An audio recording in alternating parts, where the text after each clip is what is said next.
Immediately after the Munich Security Conference, European diplomacy chief Kaja Kallas called an emergency meeting of EU foreign ministers.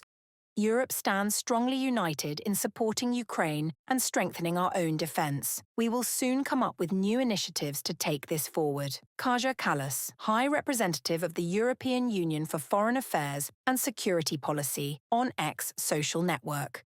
The subject of the emergency meeting has not been publicly announced. Analysts believe that this is related to the speech at the Munich Security Conference by the Vice President of the United States, J.D. Vance, who actually outlined a new format for restrictions between Washington and Brussels. Vance called the main threat to Europe's security not Russia or China, but the elite shift away from democratic values.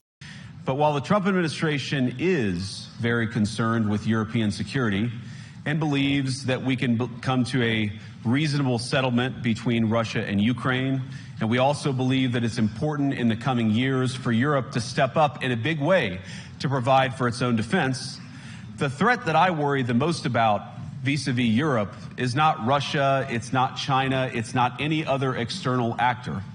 And what I worry about is the threat from within, the retreat of Europe from some of its most fundamental values, values shared with the United States of America.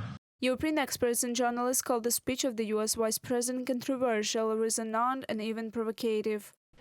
He said that democracy in Europe is under threat, and he tried, in my opinion, to redefine the principles of democracy, but in a way that is definitely not in line with the European value consensus. So, what we saw was a demonstration by a representative of the US government, which is a right-wing populist government that is itself undermining democracy at home and trying to convey that this is happening in Europe as well. Vance's speech was also commented on by European politicians. After Vice President Vance's speech on Friday, we must fear that our common value base is no longer so common. I am very grateful to all those European politicians who have spoken out and reaffirmed the values and principles they defend. No one has done it better than President Zelensky.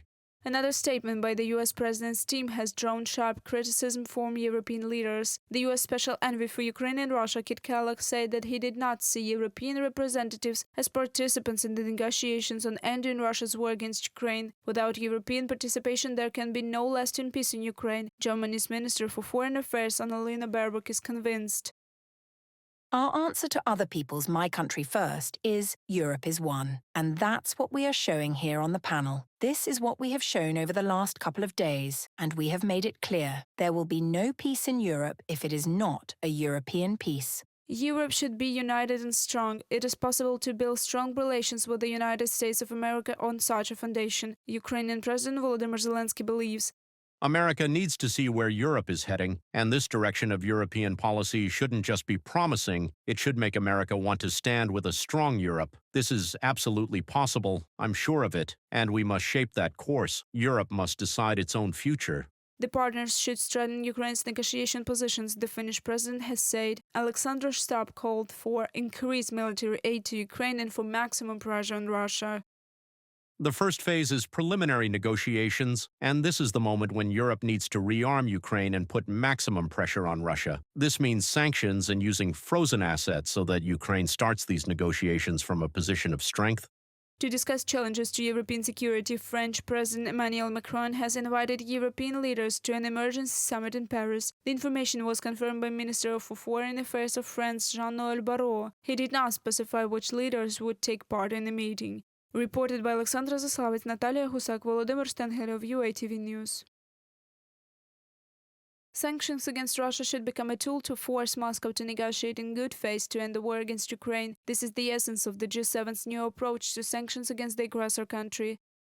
Any new additional sanctions after February should be linked to whether the Russian Federation enters into real good faith efforts to bring an enduring end to the war against Ukraine that provides Ukraine with long-term security and stability as a sovereign, independent country. From a joint statement by G7 foreign ministers on the U.S. State Department website, The UN has no intention of easing the sanctions pressure on Russia. On the contrary, by the third anniversary of the Russian army's full-scale invasion of Ukraine, the European Union will present a 16th package of restrictions aimed at combating the Russian shadow fleet. The European Commission chief spokesperson Paul Opinion said, "The most painful for Moscow are the sanctions on oil exports." Kit Kellogg, the United States Special Envoy for Ukraine and Russia, emphasized, "It is they who can create significant leverage in the Kremlin, but to do that we need to make the sanctions work." It's really a petro state.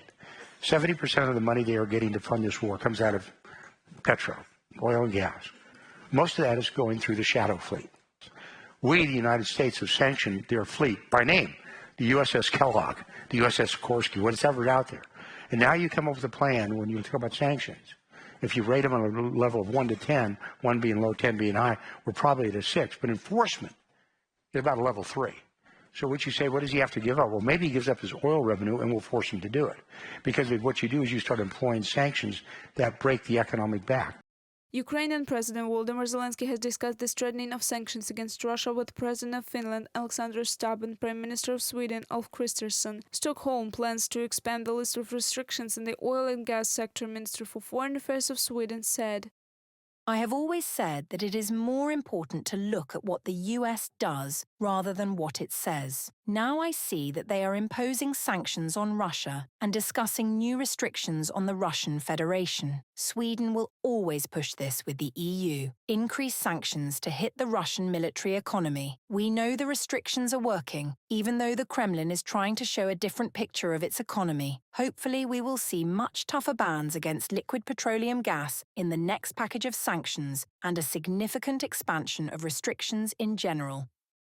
Despite the fact that the main buyers of Russian oil are China and India, half of the tankers of the Russian shadow fleet go through the Gulf of Finland and the Baltic Sea. Estonian Foreign Minister Margus Tasakna said, "This gives the EU countries an opportunity to effectively fight illegal vessels of the aggressor country," experts believe. It will be difficult for Russia to manipulate the situation and declare some kind of escalation because nominally these ships are registered to offshore companies somewhere in the United Arab Emirates or on some island states, and Russia denies owning these tankers. Therefore, Russia cannot declare their arrest as an attack against its sovereignty, so here the EU countries have their hands completely free to do whatever they want with these tankers, as long as they have the political will to do so. Meanwhile, China, one of the main importers of Russian oil, has started replacing Russian oil in its market. According to London Stock Exchange Group Oil Research, in February 2025, exports of Russian fuel to China will amount to 10.3 billion barrels, almost 1 million barrels less than a year ago. Analysts explain due to sanctions against Russia, there is a trend in Asia to increase oil supplies from Angola and Brazil. Reported by Alexander Zaslavitz and Rid Matrenko, UATV News.